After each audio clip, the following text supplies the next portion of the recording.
Welcome in bio diagram series. दोस्तों, आज के इस लेक्चर के अंदर हम लोग आपको एम्ब्रियो सेक का फॉर्मेशन पढ़ाने वाले हैं and it is very very important. बिल्कुल सिंपल तरीके से मैं आप लोगों को एम्ब्रियो सेक के फॉर्मेशन को यहां पर पढ़ाने वाला हूं। तो kindly concentrate here. Formation of embryo sac. पहली बात तो आप लोगों को यह मालूम होना चाहिए कि embryo sac is also called as female gametophyte, right. Embryo sac is also called as female gametophyte. और ये जो एम्ब्रियो सैक होता है ना, because it is called as the female gametophyte, इसका जो प्लॉइडी लेवल होता है इट इज एन। इसका जो प्लॉइडी लेवल है वो कैसा होता है? एन होता है, right. And remember one thing, that formation of embryo sac always occur from functional megaspore, है ना। Functional megaspore, functional megaspore form embryo sac. दोस्तों, ये तो जानते हो तुम कि मेगास्पोर मदर सेल जब डिवाइड करती है तो 4 मेगास्पोर्स बनते हैं। Out of the 4 megaspores 3 megaspores degenerate हो जाते हैं और केवल एक जो फंक्शनल मेगास्पोर होता है, वही फंक्शनल मेगास्पोर जो है वो क्या बनाता है? एम्ब्रियो सैक को बनाता है। और एम्ब्रियो सैक को हम लोग फीमेल गैमेटोफाइट भी कहते हैं और उसका जो प्लॉइडी लेवल होता है वो एन होता है। नाउ लेट्स सी हियर कि एम्ब्रियो सैक बनता कैसे है। तो काइंडली कंसेंट्रेट। देखो, यहां पर बहुत बहुत इंपॉर्टेंट है, यहां पर आप अच्छे से सीखें इसको। इमेजिन करो कि ये जो आपके सामने है, this is a functional megaspore. ये जो आपके सामने है ये एक फंक्शनल मेगास्पोर है। अब दोस्तों, ये जो फंक्शनल मेगास्पोर है, इस फंक्शनल मेगास्पोर के अंदर, अब क्या होगा? डिवीजन होगा, राइट। अब इसके अंदर क्या होगा? डिवीजन होगा। लेकिन याद रखना कि केवल न्यूक्लियर डिवीजन होगा, nuclear, not followed by cytoplasm division. तो ये न्यूक्लियर डिवीजन हुआ और ये फर्स्ट न्यूक्लियर डिवीजन हुआ। और फर्स्ट न्यूक्लियर डिवीजन होगा तो यहां पर ये जो न्यूक्लियाई है, ये जो फंक्शनल मेगास्पोर का जो न्यूक्लियस है, उससे 2 न्यूक्लियाई बन जाएंगे, right. So this is 2 nuclei state, 2 nuclei state, right. ये जो 2 न्यूक्लियाई स्टेज है, राइट, वो बन चुकी है। अब इसके बाद में दोस्तों वापस से इस बार सेकेंड न्यूक्लियर डिवीजन होगा। एनडी मतलब न्यूक्लियर डिवीजन, ये सेकेंड न्यूक्लियर डिवीजन। लेकिन यहां पर भी साइटोप्लाज्म का डिवीजन नहीं हुआ है, यहां पर भी साइटोप्लाज्म का डिवीजन नहीं हुआ है। और नेचुरल है कि ये जो न्यूक्लियर डिवीजन हो रहे हैं वो माइटोटिक डिवीजन से, ये माइटोटिक डिवीजन हो रहे हैं। यहां पर भी माइटोटिक डिवीजन हो रहा है। और आप जानते हो कि जब भी माइटोसिस होता है तो यहां पर न्यूक्लियर डिवीजन हो रहा है बट साइटोप्लाज्म डिवीजन नहीं हो रहा है। तो 2 न्यूक्लियाई से कितने न्यूक्लियाई बन जाएंगे? 4 न्यूक्लियाई। तो यहां पर ये दोस्तों क्या बन गए? 4 न्यूक्लियाई बन गए। कैसे? इस न्यूक्लियाई से 2 न्यूक्लियाई बन जाएंगे, इस न्यूक्लियाई से 2 न्यूक्लियाई और बन जाएंगे। अब एक और डिवीजन होता है and this is the third nuclear division. ये थर्ड न्यूक्लियर डिवीजन हुआ। फिर से कौन सा डिवीजन हुआ? माइटोटिक डिवीजन हुआ।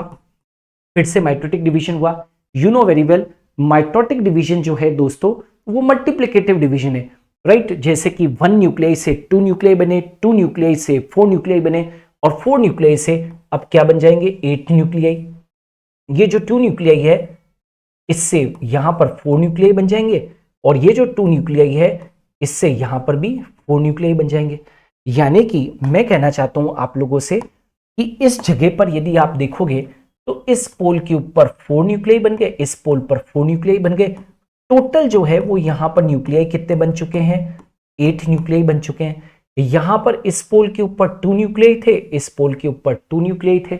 यहां पर इस पोल के ऊपर 1 न्यूक्लियाई था, यहां पर इस पोल के ऊपर 1 न्यूक्लियाई था। तो टोटल 8 न्यूक्लियाई बन गए, ठीक है। अब क्या होता है कि यहां पर what will happen? Out of the 4 nuclei at this pole, 3 nuclei will remain here only. ये जो 3 न्यूक्लियाई है वो ऊपर ही रह जाएंगे और एक न्यूक्लियाई शिफ्ट होकर सेंटर में आ जाएगा। वैसे ही इस पोल के ऊपर जो आपको 4 न्यूक्लियाई दिख रहे हैं, इनमें से 3 न्यूक्लियाई तो यहां पर रह जाएंगे नीचे, और एक न्यूक्लियाई शिफ्ट होकर और कहां पर आ जाएगा, सेंटर के अंदर आ जाएगा। मतलब अब आपको कुछ इस तरीके का केस देखने को मिलेगा कि आपको इस पोल के ऊपर 3 न्यूक्लियाई दिख रहे हैं, 2 न्यूक्लियाई आपको सेंटर के अंदर दिख रहे हैं, और 3 न्यूक्लियाई आपको इस पोल के ऊपर दिखाई दे रहे हैं। ठीक है, नाउ व्हाट विल हैपन, अब आगे क्या होगा? तो आगे के लिए यदि आप देखोगे तो what you will be able to see, यहां पर अब जो सबसे इंपॉर्टेंट चीज आपको देखनी है, अब दोस्तों होगा साइटोप्लाज्म डिवीजन। साइटोप्लाज्म डिवीजन होगा। अभी तक तो केवल क्या हुए थे, न्यूक्लियर डिवीजन। मतलब न्यूक्लियर डिवीजन हुआ था तो अभी तक तो केवल कैरियोकाइनेसिस हुआ था। अब क्या होगा, साइटोकाइनेसिस होगा। साइटोप्लाज्म डिवीजन का मतलब क्या होता है, साइटोकाइनेसिस। और जब साइटोकाइनेसिस होगा दोस्तों, तो यहां पर व्हाट विल हैपन, ध्यान से देखो, साइटोकाइनेसिस जब होगा तो नेचुरल है कि वॉल फॉर्मेशन होगा। साइटोप्लाज्म डिवीजन होता है तो क्या होता है, wall formation, wall formation will occur. तो इमेजिन करो कि यहां पर ये एक न्यूक्लियाई था तो यहां पर वॉल बन गई, यहां पर एक न्यूक्लियाई था तो ये वॉल बन गई, यहां पर एक न्यूक्लियाई था ये भी वॉल बन गई।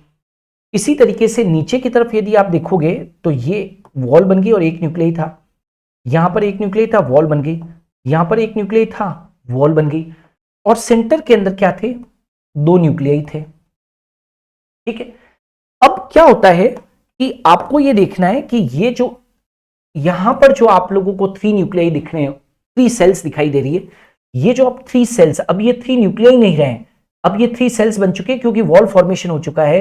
तो यहां पर हम इनको क्या कहेंगे, एंटीपोडल सेल्स कहेंगे। एंटीपोडल सेल्स दोस्तों, ये जो एंटीपोडल सेल्स है इनका नंबर कितना है, 3 है। सेंटर में यदि आप लोग देखोगे तो ये सेंटर के अंदर क्या है, पोलार न्यूक्लियाई है, पोलार न्यूक्लियाई। ये जो पोलार न्यूक्लियाई है उनका नंबर कितना है, 2 है। क्योंकि ये पोल से आए थे इसलिए इनको पोलार न्यूक्लियाई कहते हैं। और नीचे की तरफ तुम देखोगे तो यहां पर तुमको एक एग सेल दिखाई देगी, this is the egg cell, उसका नंबर कितना है, 1 है। और आप लोगों को यहां पर सिनर्जिड्स दिखाई देंगे, सिनर्जिड्स, सिनर्जिड्स, सिनर्जिड्स का नंबर भी कितना है, 2 है। तो सिनर्जिड्स आर 2, क्लियर। और यहां पर ये जो एंटीपोडल सेल्स है वो 3 है, और पोलार न्यूक्लियाई 2 है, एक्सेल 1 है, और सिनर्जिड्स कितनी है दोस्तों, 2 है।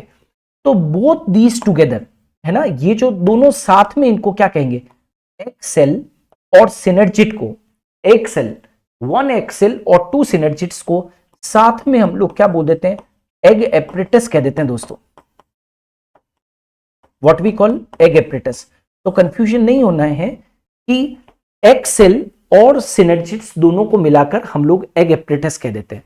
अच्छा, वन मोर थिंग जो आप लोगों को हमेशा याद रखनी है वो ये है कि ये तो एंटीपोडल सेल्स है, ये एग सेल है, नीचे 2 सिनर्जिड्स है, और ये जो पोलर न्यूक्लियाई है, जो सेंटर के अंदर आप लोगों को एक सेल दिखाई दे रही है जो सबसे बड़ी सेल है, वो क्या चीज है दोस्तों, सेंट्रल सेल है। This is a central cell, this is a central cell. अब याद रखना, ये जो एंटीपोडल सेल्स है इनकी प्लॉइडी n होती है, जो पोलार न्यूक्लियाई जो 2 आपको दिख रहे हैं इनकी प्लॉइडी लेवल भी n होती है, राइट। जो एक्स सेल है उसकी प्लॉइडी लेवल भी कितनी होती है, n होती है। जो सिनर्जिड है उसकी प्लॉइडी लेवल भी क्या होती है, n होती है। जो सेंट्रल सेल है उसकी प्लॉइडी लेवल भी क्या होती है, n होती है। मतलब ऑल टुगेदर यदि आप लोग देखेंगे तो ये जो पूरा जो एम्ब्रियो सेक, जो पूरा एम्ब्रियो सेक है, राइट, ये जो एम्ब्रियो सेक है उसकी प्लॉइडी लेवल ही पूरा के पूरा कैसा होगा, n होगा। तो what is this, this is a typical embryo sac.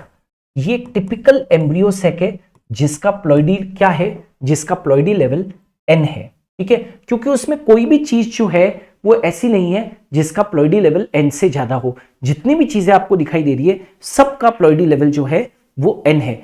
ये जो एम्ब्रियो सेक मैंने आपके सामने बनाया है, this embryo sac is also called as female gametophyte, इसको हम क्या कहेंगे, फीमेल गेमेटोफाइट भी कहते हैं। अच्छा, एक चीज याद रखना कि एक जो टिपिकल एम्ब्रियो सैक होता है, ऑलवेज रिमेंबर दिस थिंग, इसको भूलना नहीं है जो मैं अभी आपको बात कह रहा हूं, कि एक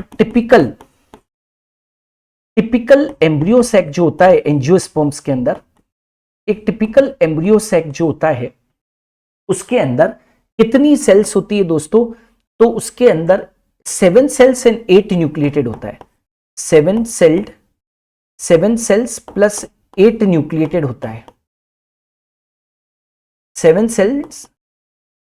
सेल्ड और 8 न्यूक्लिएटेड होता है, मतलब उसके अंदर 7 सेल्स होती है और 8 क्या होते हैं, न्यूक्लियस होते हैं। कैसे काउंट करेंगे अपने 7 सेल्स को, कैसे काउंट करेंगे, जरा देखो यहां पर, जहां पर मैं पेन को चला रहा हूं उसको देखना, यहां पर 1 cell, 2 cell, 3 cell, 4 cell, 5 cell, 6 cell, और ये वाली जो सेंट्रल सेल है वो 7 सेल।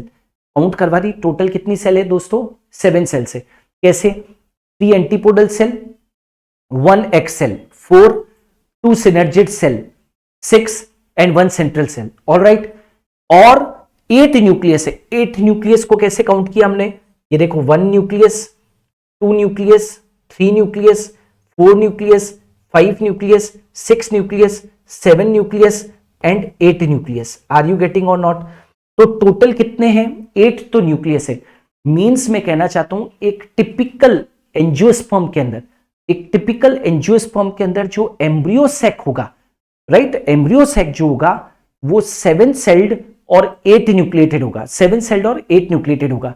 अच्छा, कोई तुमसे पूछे कि ये एम्ब्रियो सैक कहां होता है, where is this embryo sac found, तो इट इज फाउंड एम्बेडेड, याद रखना, always remember this thing, it is found embedded in, कहां पर एम्बेडेड रहता है ये, तो इन द ओव्यूल, है ना, it is embedded in the ovule. कहां पर होगा, वेयर इट इज प्रेजेंट, ये हमेशा और हमेशा ओव्यूल के अंदर प्रेजेंट होता है। क्लियर?